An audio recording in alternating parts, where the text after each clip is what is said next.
All I do is drink beer and smoke.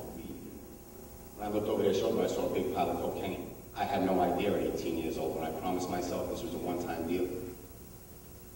That it would take 14 years to walk away from it. That 40 milligram pill would eventually turn to 1,600 milligrams a day.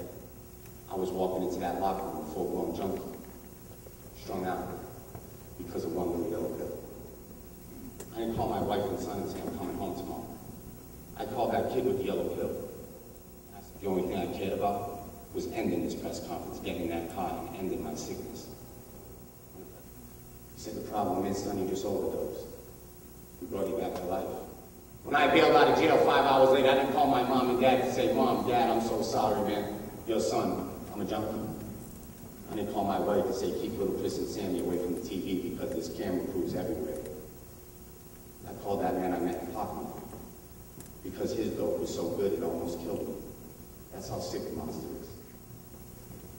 When I walked into my house at 4:30 in the morning, my son, little Chris, soft soul, sitting on the couch, he said, Dad, can I talk to you? I've been waiting up all night. When you go away tomorrow, please don't come back. And I said, all I do is drink and smoke, man. That stuff was crazy.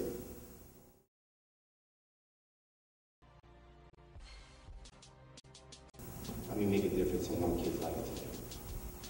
I spoke at a high school with these 6 kids. I have this thing called Project Purple. I spoke at a high school where these 6 kids, they walked in and they sat in the front row and they had on this purple shirt. This little girl popped up out of her seat, which took me by surprise. She looked at me, she said, Mr. Heron, I don't have a question, I have a statement. I want to thank you for coming to my school and validating what me and my 4 friends did. And I said, what do you do? She said, we're the sober students of the school. We've all had our issues, but we're sober. 2,000 kids will pop a pill, believe me, today. Today. By the end of the week, it'll be 14,000. They said last year we tested 5,000 kids between the age of 15 and 19. That's your rate group, correct? Between the age of 15 and 19, we tested 5,000 kids, 72% tested positive for weed. The doctor said he thought that number was high. He said what horrified him was the number of times.